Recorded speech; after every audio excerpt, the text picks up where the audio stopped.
lagi enak-enak makan hotpot di Cina, lalu, aduh, panas.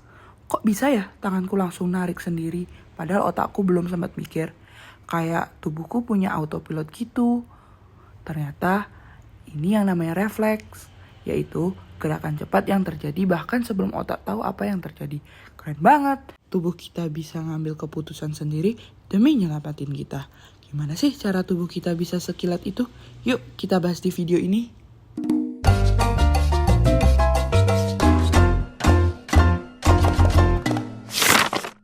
Respon penarikan atau refleks, juga dikenal sebagai refleks fleksi nosiseptik, merupakan respon otomatis sumsum tulang belakang yang penting dalam melindungi tubuh dari rangsangan berbahaya.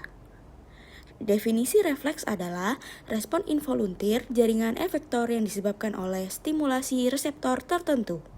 Lengkung refleks adalah unit dasar refleks yang melibatkan jalur saraf yang bekerja berdasarkan impuls sebelum impuls tersebut mencapai otak. Alih-alih langsung menuju otak, neuron sensorik lengkung refleks bersinaps di sumsum tulang belakang. Refleks penarikan dapat terjadi di tungkai atas maupun tungkai bawah dan merupakan refleks polisinaptik, yang berarti interneuron memediasi refleks antara sinyal aferen atau sensorik dan eferen atau motorik. Sebaliknya, refleks tendon dalam bersifat monosinaptik dan tidak menggunakan interneuron untuk mengirimkan informasi. Selain itu, respons penarikan merupakan lengkung refleks intersegmental, yang berarti bahwa hasil refleks dimediasi oleh stimulasi atau inhibisi neuron motorik dari berbagai tingkatan di sumsum tulang belakang yang sama. Pada tingkat seluler, refleks penarikan terjadi sebagai respons terhadap stimulus yang menyebabkan kerusakan jaringan. Ketika jaringan mengalami cedera, berbagai zat kimia seperti globulin, protein kinase, asam arakidonat, histamin, dan prostaglandin dilepaskan. Zat ini mengaktifkan nosiseptor, yaitu reseptor sensorik khusus yang mendeteksi kerusakan jaringan. Nosiseptor terbagi menjadi berbagai jenis, yaitu mekanoniseptor, ambang tinggi yang merespon tekanan atau luka mekanis, nosiseptor kimiawi yang bereaksi terhadap zat kimia hasil cedera, nosiseptor termal yang merespon suhu ekstrim, serta nosiseptor polimodal yang dapat merespon ketiga jenis rangsangan tersebut. Jika intensitas stimulus melampaui ambang neuron sensorik, maka akan terbentuk potensial aksi yang menandai terjadinya depolarisasi neuron. Impuls nyeri ini ditransmisikan oleh neuron sensorik melalui serabut alfa delta dan C menuju badan sel di ganglion radix dorsal atau DRG pada sumsum tulang belakang. Di sana, neuron sensorik melepaskan neurotransmitter eksitatoris seperti glutamat untuk menstimulasi interneuron dan neuron motorik.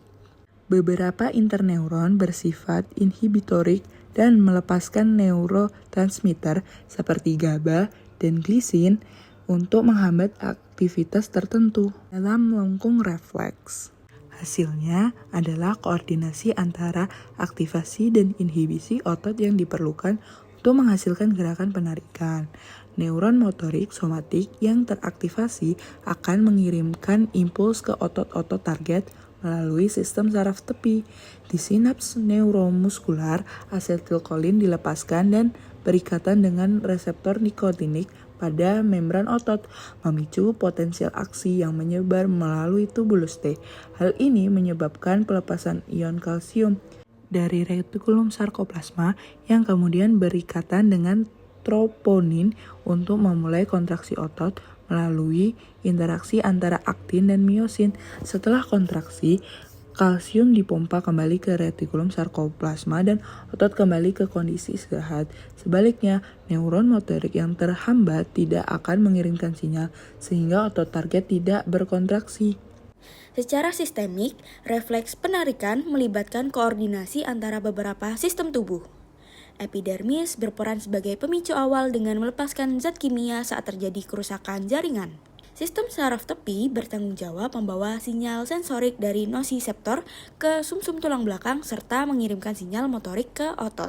Sistem saraf pusat, khususnya sumsum tulang belakang, menjadi pusat pemrosesan refleks yang mengatur respon motorik. Otot-otot fleksor dan ekstensor dari sistem muskuloskeletal bertindak sebagai pelaksana gerakan refleks.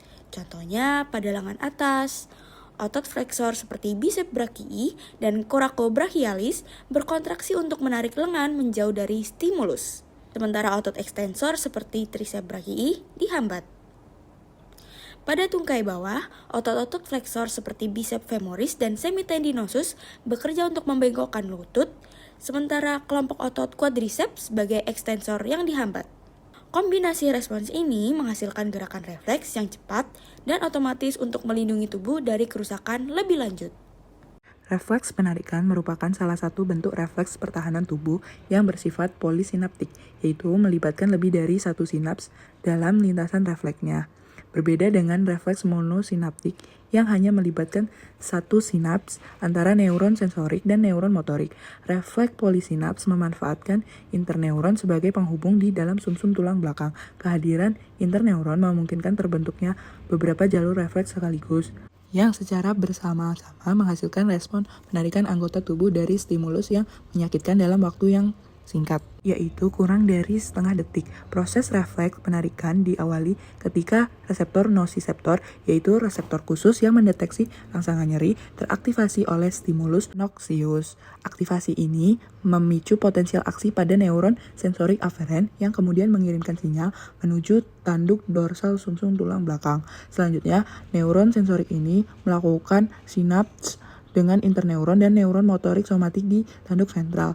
Terdapat beberapa jalur yang diaktifkan secara bersamaan dalam refleks ini. Jalur pertama melibatkan neuron motorik somatik yang menginervasi otot fleksor pada sisi tubuh yang terkena rangsangan atau ipsilateral. Aktivasi otot fleksor menyebabkan anggota tubuh menarik diri dari sumber nyeri. Jalur kedua melibatkan interneuron inhibitorik yang menghambat neuron motorik ekstensor pada sisi yang sama, sehingga otot ekstensor tidak berkontraksi dan tidak menghalangi gerakan penarikan. Selain itu, refleks ini juga melibatkan jalur lintas sisi atau refleks ekstensi silang atau crossed extensor reflex. Dalam mekanisme ini, interneuron menyilang ke sisi berlawanan dari sumsum tulang belakang dan mengaktifkan neuron motorik yang menstimulasi otot ekstensor kontralateral. Tujuannya adalah memberikan dukungan postural saat anggota tubuh yang terkena rangsangan diangkat. Pada individu dengan cedera medula spinalis atau spinal cord injury, terjadi gangguan yang serius pada sistem refleks akibat kerusakan jalur saraf aferen dan eferen serta hilangnya kontrol supraspinal yang berasal dari otak. Sirkuit refleks yang sebelumnya terkoordinasi dengan baik menjadi tidak teratur, hiperaktif, dan kehilangan kemampuan pengendalian diri. Respon refleks yang muncul seringkali menjadi berlebihan dan tidak sesuai kebutuhan tubuh. Waktu respon refleks cenderung lebih lama karena gangguan dalam transmisi sinyal saraf. Sedangkan kekuatan otot refleks atau amplitudo meningkat karena tidak adanya pengaruh penghambatan dari pusat otak. Refleks yang biasanya dapat disesuaikan dengan kondisi tubuh kehilangan kemampuan adaptasinya, sehingga tetap aktif walaupun situasi tidak memerlukannya. Dalam banyak kasus, muncul pula refleks-refleks patologis seperti refleks Babinski yang seharusnya tidak terlihat pada orang dewasa sehat. Selain itu, koordinasi otot-otot fleksor dan ekstensor menjadi terganggu, yang menyebabkan keduanya aktif secara bersamaan. Hal ini menimbulkan kondisi spastisitas dan kekakuan yang menghambat pergerakan fungsional. Sebaliknya, pada individu yang sehat, refleks bekerja secara adaptif dan fleksibel. Sistem saraf pusat melalui jalur desenden seperti traktus kortikospinal dan retikulospinal menjaga keseimbangan antara rangsangan eksitatorik dan inhibitorik di medula spinalis. Dengan adanya kontrol dari otak ini, refleks dapat disesuaikan dengan situasi. Misalnya menurun intensitasnya ketika seseorang sadar dan mampu mengantisipasi stimulus. Refleks juga tidak mendominasi gerakan sadar, melainkan bekerja sebagai mekanisme perlindungan tambahan yang melengkapi sistem motorik sukarela. Kondisi ini menciptakan koordinasi yang harmonis antara gerak refleks dan gerakan terencana untuk memastikan tubuh dapat bereaksi dengan cepat tanpa kehilangan kendali. Kadang, tubuh kita bergerak lebih cepat dari pikiran. Tanpa sempat berpikir, tangan sudah menjauh dari panas, kaki sudah melompat dari bahaya. Itulah refleks, mekanisme alami yang melindungi tubuh kita bahkan sebelum kesadarannya sempat menyadari.